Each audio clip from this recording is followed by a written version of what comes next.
Welcome to EP Daily. Today on the show, The Watchmen and Ghostbusters join forces in the rundown. Plus, we try to maintain our balance with a behind-the-scenes look at The Walk. And then we sink our teeth into the premiere episode of The Walking Dead Season 6. Also coming up, we head to Never Neverland with a review of Pan. Ben and Jose chart their way through Uncharted, the Nathan Drake collection, and much more today on EP Daily. Brought to you by EB Games. I'm your host, Marissa Roberto, bringing you the latest in everything cool every single day. The city is afraid of me, but the rundown isn't. Here it is.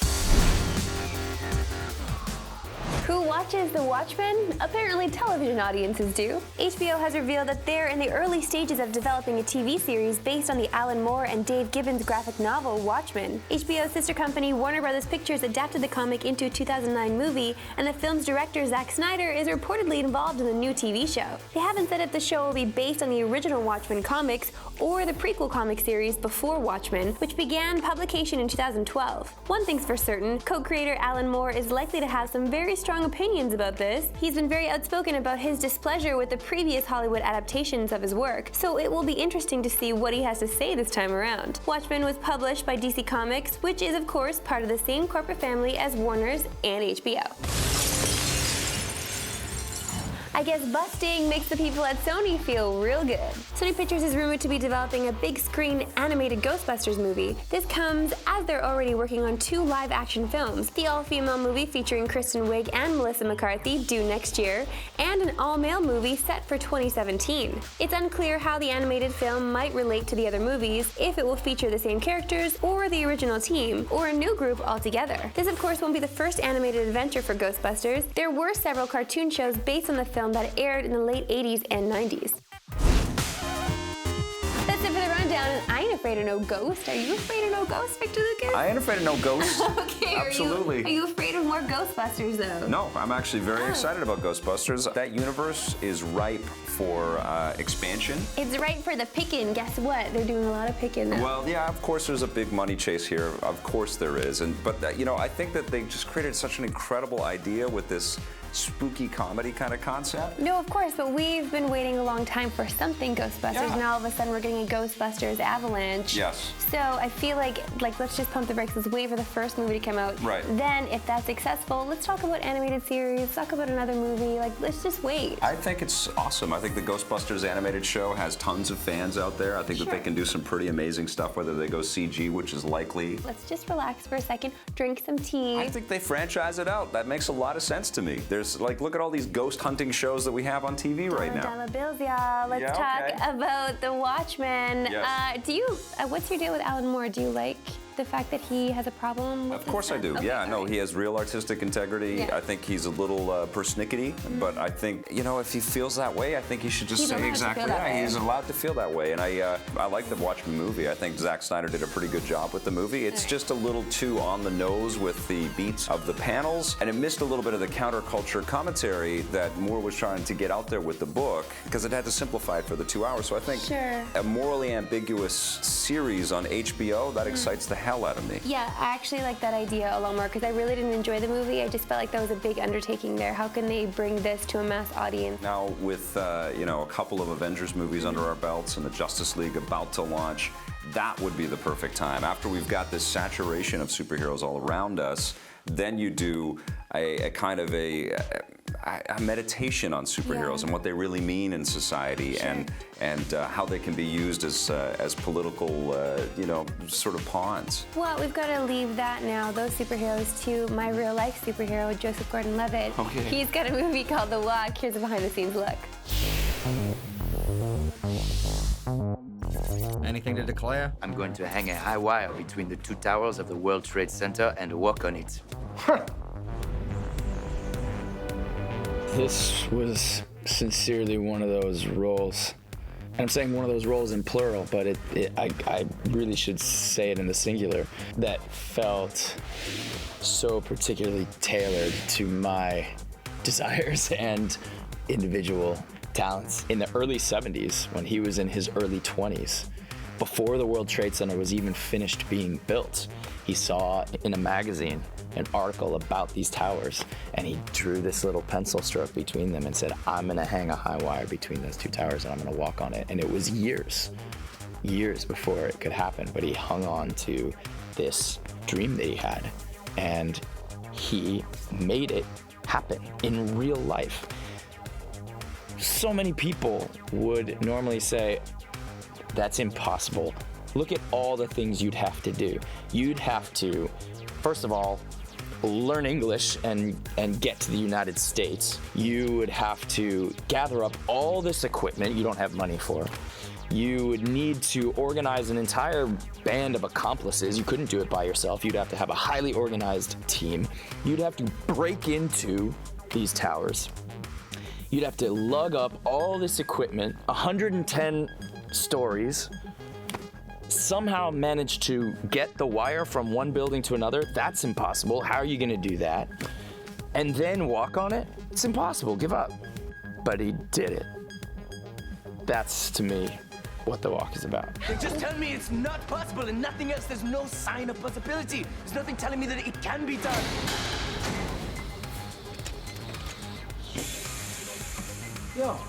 I just love the idea that here's a guy who, does this amazing performance art and does this caper and does this anarchistic work of art that is illegal and dangerous, but doesn't hurt anybody. And it just was something that I thought was of a different time. You don't really see stuff like that anymore. And I also thought that it was almost a fable. And so I really, really sparked to it when I found out about it. What our wonderful director, Robert, is achieving fragment by fragment is the most beautiful mosaic of that final moment between the Twin Towers. And every line that we say, every gesture that we make, every scene that we put down on screen is a tiny precious stone that becomes part of a remarkable portrait of a moment. The Walk is out in wide release today, so you can walk on over and see it if you want. You can, just don't go with your vertigo. Leave that at home. No vertigo. And stick around. We've got a look at the Uncharted collection. Ben and Jose are going to be adventuring through that when we return. How'd you get yourself in this mess? Trying to rescue you, as a matter of fact.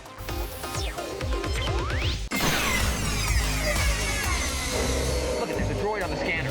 Dead ahead. Might be our little R2 unit. Hit the accelerator. Hi, my name is Martin Sarin. I'm the creator of Unravel, and this is Yarny.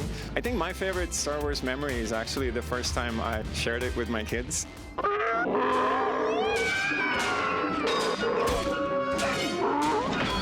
Just seeing how they reacted, and I guess kind of like seeing myself in that reaction as well. So that was pretty special. Thanks, Martin. And I am falling in love with Star Wars all over again. But right now, let's talk about a man who owes a creative debt to Han Solo. Of course, I'm talking about Nathan Drake. All of his Uncharted games have been crammed onto one Blu-ray disc. Here's Ben and Jose with the review.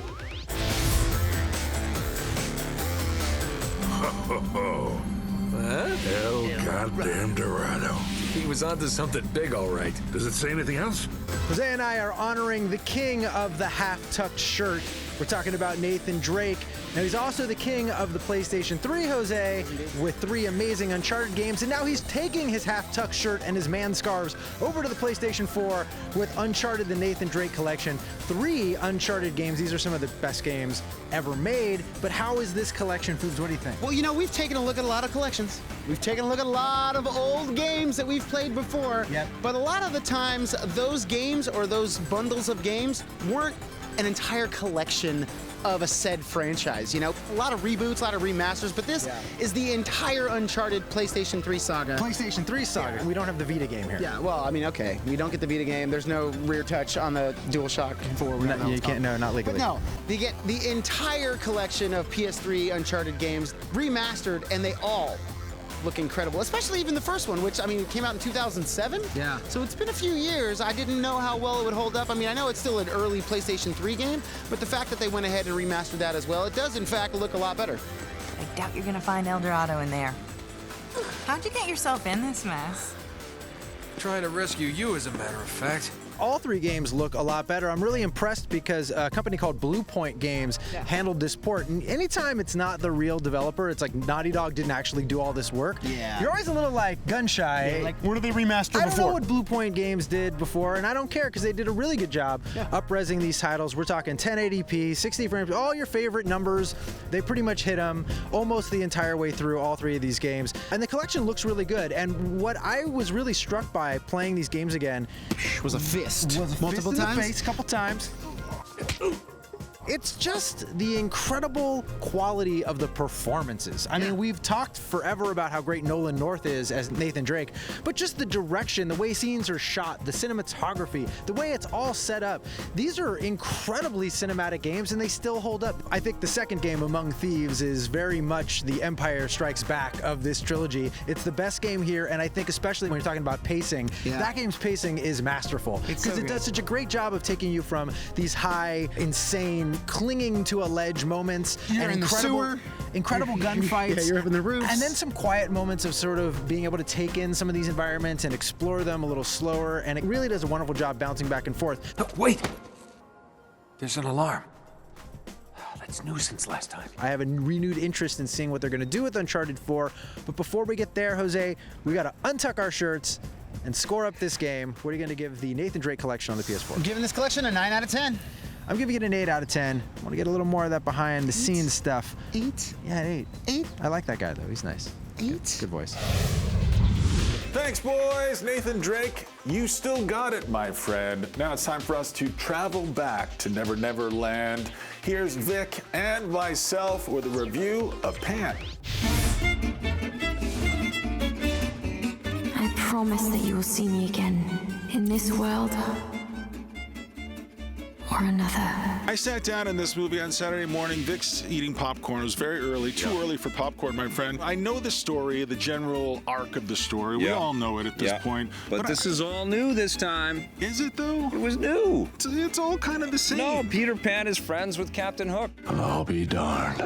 This is Pan Begins, basically. Oh, listen, anyway, let's leave that behind. Who cares? I don't care about that. Well, that was new. But Joe Wright is the director. He directed a movie called Hannah, which I think we both enjoyed. That movie, yeah. This movie is a special effects extravaganza. Oh, yes. But it starts out very quietly, and I got to tell you about the first third of the film is by far my favorite.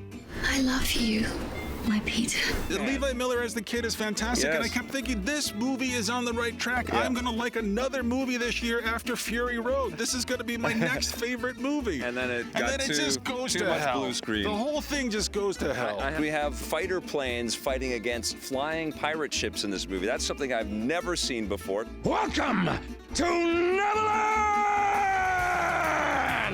There's actually quite a bit of violence in this movie, but one thing that I did like is that rather than blood, everybody dies in big poofs of smoke and color. I liked a lot of elements in this thing, and I was entertained from You're start to such finish. an old softie. Is this Canada? It is not something of this time, you know, and I think this Peter Pan film, it is a little try-hard. It is totally overdone with the CG. But it was fun. Take the foot off the gas pedal a little bit, people. And I think what saves the movie, for me at least, is the performances. They're all pretty solid. Everybody is into it, in you know? the first third are amazing. That's a You great like Garrett movie. Hedlund? No, I didn't like him. I liked him when I first met him, and I just thought, oh, this is going to go somewhere. Now we're going to go on a journey. Now we're going to learn all kinds of things. I didn't learn anything about him other than a million cliches that I've seen in other characters in other movies and in other stories. I didn't like that they, of course, have to allude to all the things that we all know, wink, wink, will happen. But I like the inventiveness of this movie, and I had a pretty good time, though. I'm gonna give it a 7.5. I wish the whole movie had a little bit more of a darker edge. I would have stayed with it a little bit longer, and it gets a 6 for me. A little behind-the-scenes EP trivia for you. I actually auditioned for the lead in that movie, and the producer said I was too young and that I was too naive looking. So there you have it. Up next, it's The Walking Dead season premiere after this. The threats get larger. The threats come in ways that you don't expect them to. The threats come in ways that you don't think are possible. Do Do you have any idea who you're talking to?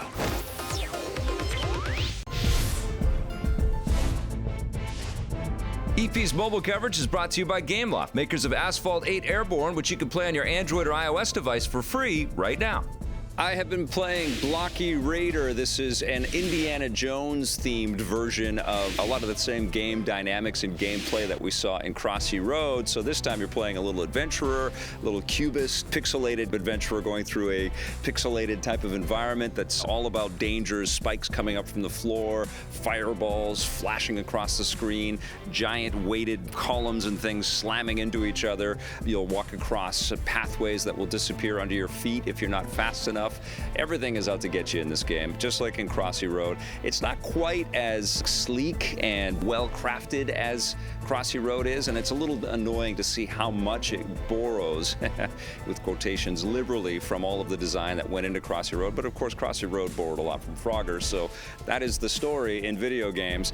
I was drawn to this because of its Indiana Jones theme. It's also another pretty cool indie-style adventure-type title, which makes me wonder why Lucas and Disney are sitting on the Indiana Jones property and why they aren't coming up with lots of cool Indiana Jones games. Now, there are other characters that you can purchase, which supports the development of the game, but if you start a dude off with a little fedora that kind of looks like a little blocky Indiana Jones, I don't get why you would want to unlock any other characters other than to support the devs, which I always support.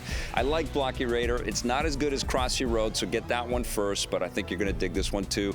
It's an 8.5 out of 10 for me. Thanks, Vic. Another terrific pocket, my friend. And moving right along, Fear the Walking Dead just wrapped up its first season, and now it's time for the main event to step back into the spotlight. Yes, I am talking about season 6 of The Walking Dead. Vic and Marissa have the review. Rick Grimes and company are back. Season 6 starts on the weekend, and we've got a chance to take a look at the first episode. The first episode, the zombies are back. Well, I have to confess something. I had to binge season 5 before jumping into this, and I think that's actually a really great thing to do anyway before jumping into the season, because when you jump into this first episode, there's a lot of confusion happening because it seems to be fast forward to a different time, a different place. Yeah. And they are overrun by zombies. And I'm not spoiling anything because this is literally the first scene of the first episode of the season. Yeah. So it's also every episode. And also every episode. They are overrun by zombies. That's true. I'm not surprised. I'm not spoiling anything for anybody. This episode is just crafted really well, considering I was very confused off the top, and so they had to pull me in. Yeah. And they pulled me in slowly. Yeah, well, they use this conceit quite a bit in the show, where they show you something in the future, and then they scan back to a few days before the events that they've just shown you. But this one, they're kind of jumping back and forth with the timeline, and I thought that was really cool. And they also use black and white for stuff that has happened and color for stuff that is about to happen or happening. Well, one of the best moments in the show, though, in this particular episode, is when Daryl walks up to Rick and says that they need to keep looking for more people. Yeah. And so that's what we need to keep the drama going with the show. And I totally recognize a lot of people have fallen away from Walking Dead. It's still incredibly successful, more successful than ever. But see, I sided with Rick when he's like, no, we gotta stop. I'm like, yeah, you're right, you gotta stop, Rick. No more people. I don't want to see any more people. But that's what introduces all kinds of story. Every single new face and every single new opportunity for opposition and frailty and madness is represented by the new people that come across our screens. Oh, there is madness. There is madness. A lot of people go through the most horrific stuff in the show, and I think it does it so well, so creatively, and with such a soft touch and a deft touch. Yeah. I kind of lost my interest for the show for a while, and then midway through season 5, I sat back and recognized this is one of the best TV shows we've ever had. It's just an amazing series. You know what, I dropped off too, because let's face it, there's a lot of amazing television right now, and it's tough to hold on to and keep going back to an hour drama every week when you have so many other things to go to now, right? But there's still such a culture around this, there's still such a community around this show that it's going to be going on forever, and I feel like the writers are still going to give the fans what they want, and they have been for the most part. I mean, I've wavered a bit, but I'm still in it for the long haul, I think. What are you scoring this episode? I'm staying with it for sure. We're only going to score this one episode. I think it's a really strong premiere. Gets a 9 out of 10 from me. All right, gets a 7.5 from me. Okay. Little behind-the-scenes trivia for you. I actually auditioned for the part of a zombie on that show, and the producers said I was too young and too naive looking. Yes, again. Well, season 6 premieres this Sunday. Don't miss it. And coming up next, we've got the Twitter question of the day after this. If you want more EP, go to our website, epn.tv, for bonus content and full episodes. We're also on Facebook and Twitter.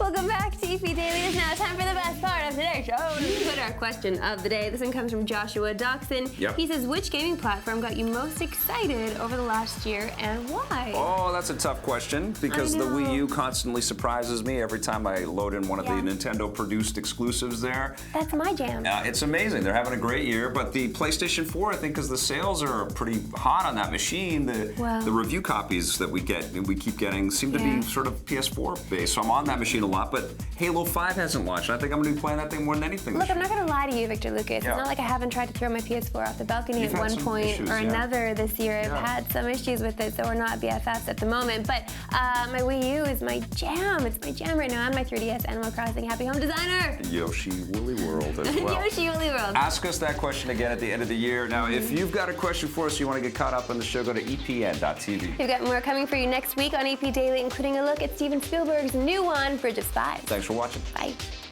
EP would like to thank its sponsors, Nintendo, Xbox. Are you good at what you do? This will be a first for the both of us. You should be careful. Do you know how people will look at us? The family of a man trying to free a traitor? Every person matters. Why aren't we hanging him? He's a spy! We need to know what the Russian was telling you. We're not having this conversation. Don't go Boy Scout on me. We don't have a rule book here. We call it the Constitution, and that's what makes us Americans.